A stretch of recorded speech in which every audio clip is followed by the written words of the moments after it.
అందరికీ నమస్తే అండి. అరుణ్ శివ @ యూట్యూబ్ ఛానల్కి స్వాగతం.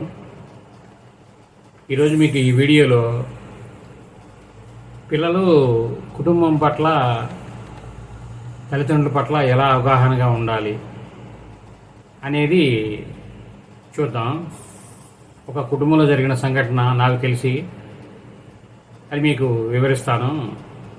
నేను సుమారు ఒక 15-20 సంవత్సరాల క్రితం వ్యాపారం చేసే సమయంలో నా షాపు సమీపంలో ఒక పార్క్ అనేది ఉండేది. నా షాపు దగ్గరికి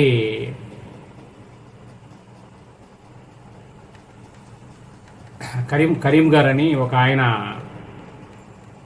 వస్తుండేవారు. ఆయన వాచ్ మెకానిక్ చేస్తుండేవారు. వాచి, గోడ గడియారాలు ఇన్ని రిపేర్ చేస్తూ ఉండేవారు. ఆయన ఎంతో కష్టపడుతూ సెలవు అనేది పెట్టకుండా ఎప్పుడో పబ్లిక్ హాలిడే తప్పించి తన వృత్తి నిర్వహించు, తన కుటుంబం పట్ల ఎంతో బాధ్యతగా, కరీం గారు అంటే కుటుంబం కోసం కష్టపడే వ్యక్తిగా అందరూ అనుకుంటుంటారు ఆయన్ని. ఆయన భార్య పేరు గౌసియా. ఆమె చక్కగా కుటుంబాన్ని, పిల్లలని చూసుకుంటూ కుటుంబాన్ని జీవనం గడుపుతున్నారు. వాళ్ళ పిల్లల పేర్లు, కొడుకు పేరు సలీము, కూతురు పేరు సల్మా. మొత్తం 4 కుటుంబ సభ్యులు. వాళ్ళ అమ్మగారు కూడా వాళ్ళతోనే ఉండుంటారు. పెద్ద ఆమె ఒక 70 సంవత్సరాల ఆమె కూడా ఆమెతోనే కలిసి ఉండుంటారు. అయితే వీళ్ళు జీవనం చదువుకుంటూ, ఇతను ఇంజనీరింగు చేస్తున్నాడు సలీము. అమ్మాయి ఏమో ఇంటర్ సెకండ్ ఇయర్ చదువుతుంది. వీరు ఇలా చేసేటప్పుడు తండ్రి కరీం గారు కుదిరినప్పుడల్లా ఎంతో బాగా చదువుకోవాలి, మంచి భవిష్యత్తులో మంచిగా చేరుకోవాలి, మంచి ఉద్యోగం సంపాదించుకోవాలి, స్థిరపడాలని చెబుతుండేవారు. అది కొద్దిగా పెద్దవాడైన ఇంజనీరింగ్కి వెళ్ళిన సలీంకి విసుగనిపించి తల్లితో ఒకసారి, ఏంటమ్మా ఈయన పొద్దుగూకులు ఇలా చెప్తారు అన్నట్లుగా మాట్లాడేవాడు. తను ప్రతిరోజు కాలేజీ నుంచి రాగానే ఫ్రెండ్స్ అని చెప్పి బయటికి వెళ్ళి నైటు ఎప్పుడు 9-9:30కి ఇంటికి చేరేవాడు. అలాగే అమ్మాయి చక్కగా తల్లి చెప్పింది వింటూ చక్కగా చదువుకుంటుంది. అయితే అమ్మాయి మాత్రం వీడియో గేమ్స్ అని, ఫ్రెండ్స్తో చాటింగ్ అని, తను కాలేజీ నుంచి వచ్చిన తర్వాత తల్లికి ఏ పనిలో కూడా సహాయం చేయకుండా తను కాలక్షేపం చేస్తూ ఉంటుంది. ఇలా వాళ్ళు కుటుంబంలో జరుగుతుంది. తండ్రి ఏమో వాళ్ళ కోసం కష్టపడుతుంటారు కరీం గారు.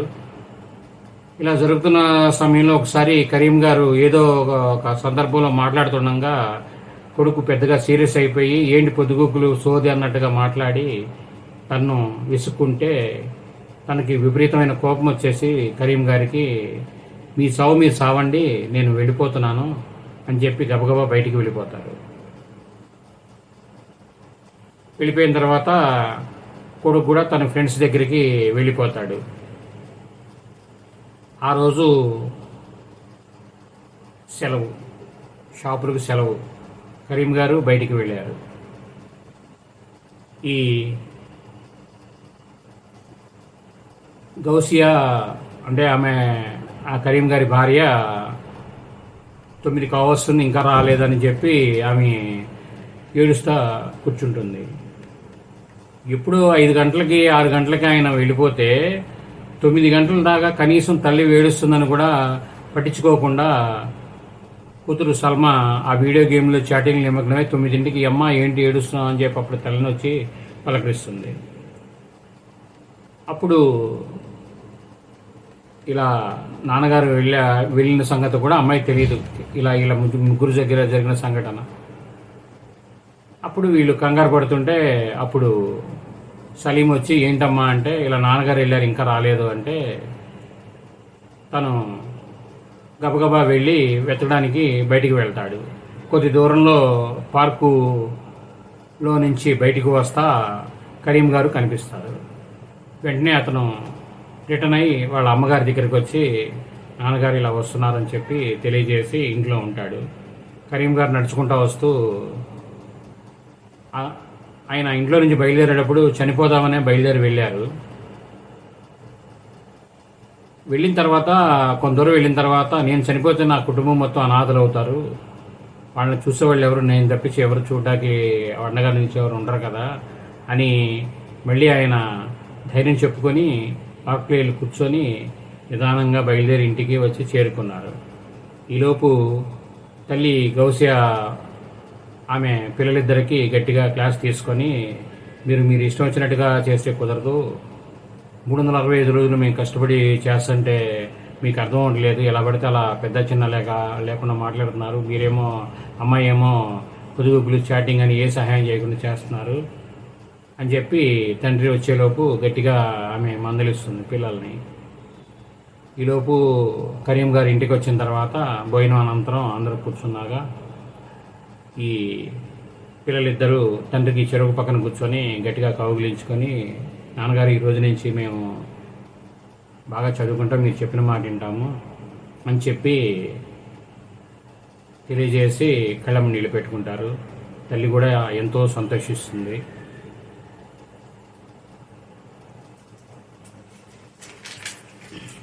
కుటుంబం అనేది, నా ఉద్దేశంలో కుటుంబం అనేది పరస్పర అవగాహనతో, ప్రేమ సహనంతో నిండి ఉన్న ఒక అనుబంధం లాంటిది. అలాగే కుటుంబంలో అందరూ వారి అభిప్రాయాలను, స్వతంత్రతను ఒకరికొకరు పంచుకుంటూ ముందుకు సాగాలి.